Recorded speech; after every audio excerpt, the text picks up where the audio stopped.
കർണാടകയിലെ കൊപ്പാൽ ജില്ലയിൽ മുടിവെട്ടാൻ വന്ന കറുത്ത തൊലിയുള്ള ഒരു കൂട്ടം പാവം മനുഷ്യർ മുടിവെട്ടാൻ വേണ്ടി വന്നപ്പോൾ ആ ബാർബർ ഷാപ്പ് നടത്തുന്ന സവർണര് എന്തുവാടേ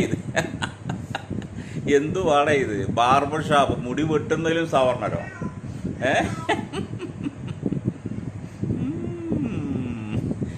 ആ പാവങ്ങൾ മുടി വെട്ടാൻ വന്നതുകൊണ്ട് ആ ബാർബർ ഷോപ്പെല്ലാം അടച്ചിട്ട് അവന്മാർ മുങ്ങിക്കളഞ്ഞു. എന്തുവാണ് ഇത്? തൊലി കറുത്ത് പോയത് കൊണ്ട് അവർ കാശ് തരത്തില്ലടേ. തൊലി കറുത്തുപോയ എന്തുവാടേ? നിങ്ങളുടെ പണി എന്താ? മുടി വെട്ടുന്നതല്ലേ? അവർ കാശ് തരില്ലേ? ഇതിലൊക്കെ സവർണത്വം അവർണത്വം കാണിക്കേണ്ട വല്ല കാര്യമുണ്ടടേ? അയ്യേ, എന്തുവാണേ നിങ്ങൾ? മനുഷ്യരല്ലേ നിങ്ങൾ? രാവിലെ ഉറങ്ങി എഴുന്നേറ്റ് കഴിഞ്ഞാൽ അവരും മലം വിടും, നിങ്ങളും മലം വിടും. പിന്നെ നിങ്ങളും അവരും തമ്മിൽ എന്തുവാടേ വ്യത്യാസം? ഇതിലെന്തുവാടേ? മലത്തിന് സവർണത്വം ഉണ്ടോടേ? എന്തുവാടേ സവർണന്മാരെ നിങ്ങളിങ്ങനെ? സവർണനാണോ നിങ്ങൾ? നിങ്ങളെ ഞാനൊരിക്കലും സവർണൻ എന്ന് പറയില്ല.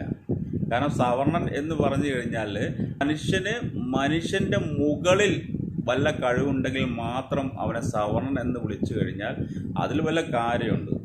രാവിലെ എഴുന്നേറ്റ് കഴിഞ്ഞാൽ നിങ്ങളും മലോടും അവരും മലോടും, രണ്ടും നാറുന്ന മലങ്ങളാണ്. പിന്നെ നിങ്ങൾ എന്തിന് സവർണത്വം? എന്താണോ ഇതിൽ സവർണത്വം? വൃത്തികെട്ടവന്മാരെ.